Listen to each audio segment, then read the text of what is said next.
So guys in this video के अंदर हम बात करेंगे सेकंड बुक का। जैसे कि लास्ट वीडियो में हमने बात की बुक वन की। बुक वन में क्या होता है, जैसे मैं आपको एक बार थोड़ा सा रिपीट कर देता हूँ। बुक वन में लास्ट में क्या होता है कि जो फेडरिक हेनरी होता है और उसके पास में आकर एक मोर्टर, जैसे कि ये जो मैं हाईलाइट कर रहा हूँ, ये मोर्टर आकर गिरता है, उसकी वजह से वो थोड़ा सा जख्मी हो जाता है और फिर उसको हॉस्पिटल में ले जाया जाता है। तो यहाँ पर सेकंड बुक में क्या होता है, सर्जन रिनाल्डी उसके पास आते हैं और उसके तारीफ़ करते हैं कि तुमने बड़ी वीरता के साथ उस चीज़ को ट्रीट किया और उसके साथ बड़ी हिम्मत दिखाई। तो फेडरिक उसका जवाब में बोलता है कि प्लीज़ ये हीरोइज़्म जो वीरता की कहानी है ये मत सुनाओ।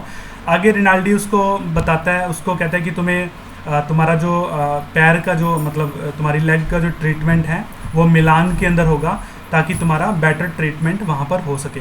फेडरिक दोबारा रिनाल्डी से रिक्वेस्ट करता है कि प्लीज़ अगर हो सके तो वहाँ के जो हॉस्पिटल है वहाँ पर तुम कैथरीन को एज ए नर्स, ठीक है, वहाँ पर लेकर आओ ताकि लाइक जस्ट ही रिक्वेस्ट हिम। तो इसी बीच वहाँ जो मैंने आपको बताया था प्रिस्ट आता है। देखो प्रिस्ट और फेडरिक के बीच में अक्सर वो लोग मिलते हैं और ना वॉर के बारे में अक्सर वो डिस्कस करते हैं। तो ये बात याद रखना कि प्रिस्ट एक आर्मी के अंदर ही होता है, वो हमेशा वॉर के बारे में हेनरी से डिस्कस करता है और कभी कभी वो लव के बारे में भी उससे बातचीत करता है। इस प्रकार से उनके डिस्कशन चलती है। तो यहाँ पर भी जैसे थर्ड सेंटेंस में मैंने बताया कि प्रिस्ट आता है और प्रिस्ट उस फेडरिक से फिर डिस्कशन करता है और उसके बताता है कि वॉर के अंदर क्या चलेगा आगे वगैरह वगैरह। तो इस प्रकार से आगे चलती है। एंड उसके बाद America has declared war on Germany. वहाँ पर आगे हमें पता लगता है कि अमेरिका ने डिक्लेयर कर दिया जर्मनी पर, अमेरिका ने डिक्लेयर कर दिया वॉर ऑन जर्मनी, ठीक है। अब यहाँ पर कहानी ऐसी है कि जर्मनी एंड ऑस्ट्रिया ये दोनों साथ में होते हैं एंड अमेरिका एंड इटली ये दोनों साथ में होते हैं। तो इटली को जर्मनी के और ऑस्ट्रिया के खिलाफ लड़ना था। अब जो हेनरी है, फेडरिक हेनरी होता है, वो इटालियन आर्मी की तरफ से लड़ता है और जबकि वो अमेरिका से होता है। तो यहाँ पर क्या होता है कि वार के बारे में वो डिस्कशन वगैरह चलता है। एंड इसी बीच जैसे कि मैंने आपको बताया, हेनरी को अमेरिकन एक हॉस्पिटल मिलान में, ठीक है, अमेरिकन हॉस्पिटल होता है मिलान के अंदर, वहाँ पर शिफ्ट कर दिया जाता है। तो वहाँ पर एक नर्स आती है, उसका इलाज करती है। इस नर्स का नाम होता है गेज। और दूसरा जो उसके सुपरिटेंडेंट होते हैं वो होते हैं Mrs Walker and Mrs Van Campen. And फिर हेनरी मिस गेज को बोलता है कि प्लीज़ मुझे कुछ शराब मिल सकती है हॉस्पिटल के अंदर। तो कैसे ना कैसे करके मिस गेज जो होती है वो वाइन का उसके लिए इंतजाम करती है।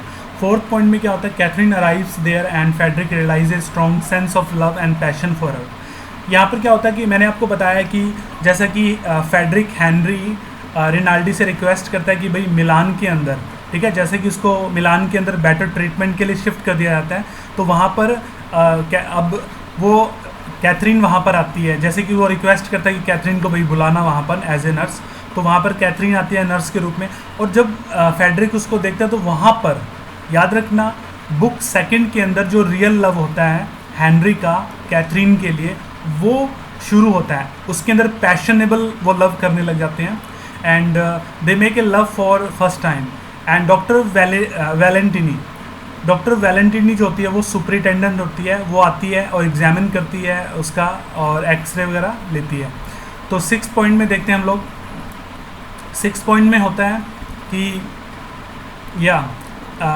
फिफ्थ पॉइंट में देखिए, this book portraits the growth of the relationship over the summer. देखो समर के अंदर मतलब समर का मौसम चल रहा होता है, उसके अंदर ये जो बुक है, बुक सेकंड में बताया गया है कम्प्लीटली कि किस प्रकार उनका जो प्यार है वो परवान चढ़ता है और वो इन्जॉय करते हैं, बोटिंग करते हैं, हॉर्स रेसेस करते हैं। इसी बीच फेडरिक हेनरी जो होता है वो हेलन फर्गूसन जो कि कैथरीन की साथ फेलो नर्स होती है वो उससे मिलता है। वो उसकी नी को मतलब घुटने को चेक करते हैं, उसका इलाज करते हैं। अब फेडरिक जो होता है उसके बाद देखो जैसे ही उसके घुटने का इलाज हो जाता है, फेडरिक दोबारा पता लगता है कि फेडरिक को जॉन्डिस हो गया, ठीक है, जॉन्डिस हो गया। उसको 3 वीक्स के लिए वहाँ पर एक छुट्टी मिल जाती है जिसको कैनवेलेंसेंट लीव बोलते हैं। कि मतलब स्वास्थ्य को इम्प्रूव करने के लिए जो लीव होती है वो सेंक्शन की जाती है। 7th पॉइंट में देखिए, बड़ा इंटरेस्टिंग पॉइंट है 7th। मिस वैलेन कैंपेन को पता लगता है कि फेडरिक जो है वो लिकर की बॉटल्स मिलती है उसके बेड के पास। तो उसको जब पता लगता है तो उसको पता लगता है, देखो जो वैन कैंपेन होती है ना वो इस पूरे ही हॉस्पिटल की एक सुपरिटेंडेंट होती है। तो जब उसको पता लगता है कि फेडरिक जो है फेडरिक हेनरी वो लिकर कंज्यूम कर रहा है, पी रहा है, दारू पी रहा है, तो उसके बाद उसको जो ये पता लगता है तो वो ये सोचती है कि जो फेडरिक है, हेनरी है, वो जॉन्डिस की वजह से बीमार नहीं है, वो इस दारू के कारण बीमार है। तो फिर वो क्या करती है, वो एक रिपोर्ट तैयार करती है और उसका जो ये लीव होती है, जो मैंने आपको बताया था, जो वो लीव लेता है 3 वीक्स की, वो कैंसिल कर देती है, जिसकी वजह से उसको वॉर पर जाना पड़ता है। 8th लाइन में देखिए, शी फाइल से रिपोर्ट, जैसे मैंने बताया कि वो उस चीज़ को ख़त्म कर देती है, लीव को ख़त्म कर देती है, उसको वॉर के लिए जाना पड़ता है। फिर जब वो वॉर के लिए जा रहा होता है तो उसको पता लगता है, कैथरीन उसे बताती है कि भाई कैथरीन जो है वो 3 मंथ्स की प्रेग्नेंट है। और जब कैथरीन हेनरी को बोलती है तो हेनरी इस चीज़ का रिप्लाई करता है, दे प्रॉमिस टू रीयूनाइट। वो प्रॉमिस करता है कि वो एक बार वॉर से वापस लौट कर आएगा, लौट के आने के बाद उससे शादी कर लेगा, और इसी बीच तुम लिटिल कैथरीन का ध्यान रखना। अब शुरू करते हैं हम लोग बुक 3। देखिए बुक 3 में क्या होता है, फेडरिक रिटर्न्स टू गोर्जिया। गोर्जिया में वापस फेडरिक आता है। देखो गोर्जिया कौन सी जगह है, कहाँ पर है, ये मैं आपको दिखाता हूँ। इस मैप को देखिए, जहाँ पर मैंने हाईलाइट किया हुआ, देखिए ये जर्मनी है, ठीक है, ये पूरी जो कंट्री है वो जर्मनी है। जर्मनी का साथ देता है ऑस्ट्रिया, और ये दोनों मिलकर इटली पर अटैक करते हैं, और इटली स्विट्ज़रलैंड के बॉर्डर पर है, और इसके अंदर मिलान इटली के अंदर एक सिटी है, और जॉर्जिया एक यहाँ पर वेनिस के साथ में एक जॉर्जिया सिटी है। और एक बात और ध्यान देने वाली है कि जॉर्जिया जो है वो वेनिस के साथ में, और वेनिस के साथ में एक और कंट्री है, एक और सिटी है। ये जो वेनिस है इसके साथ में एक और सिटी पड़ती है, जिसका मैं नाम अभी आगे बताने वाला हूँ आपको, तो प्लीज़ इस चीज़ को ध्यान में रखें। अब हम बात करते हैं बुक 3 की। Frederic returns to Georgia. Georgia वापस चला आता है और वो सारी चीज़ें रिनाल्डी को बताता है। रिनाल्डी भी आता है और वो इसकी जो वाउंडेड लेग होती है, उसकी जो जख्मी पैर होता है, उसके बारे में उससे डिस्कस करता है। और फिर वो रिनाल्डी, जैसे कि मैंने आपको बताया कि वो फेडरिक का अच्छा फ्रेंड होता है, तो उससे पूछता है कि भाई तुमने अभी शादी कर ली है या नहीं। तो इसी बीच में वो बताता है, उसके बारे में डिस्कशन करता है। और प्रिस्ट भी आता है, जैसा कि मैंने आपको बताया कि हेनरी और प्रिस्ट की अक्सर है ना नॉर्मल वॉर के बारे में डिस्कशन चलती है। तो इस बार भी प्रिस्ट आता है उसके पास, और वो देखता है, एक प्रिस्ट यहाँ पर एक चीज़ देखता है, जब वो हॉस्पिटल से वापस आता है हेनरी, तो उसके अंदर एक सीरियसनेस होती है प्यार को लेकर। जैसे कि मैंने आपको बताया, पहले वो सीरियस नहीं होता, ठीक है, कैथरीन के साथ जो उसका प्यार होता है वो पहले एक नॉर्मल, ठीक है, इतना लाइट लव होता है, but after that, after the returning from there, ठीक है, हॉस्पिटल से जब वो वापस आता है जॉर्जिया, तो जॉर्जिया में आने के बाद वहाँ पर उसको पता लगता है कि वो नोटिस करता है कि अब हेनरी थोड़ा सीरियस है प्यार को लेकर। और दूसरी एक चीज़ वो प्रिस्ट हेनरी को बताता है कि भाई वॉर जो है वो जल्दी ही ख़त्म हो जाने वाला है। तो अब फेडरिक ट्रैवल करता है बेन सीज़ा।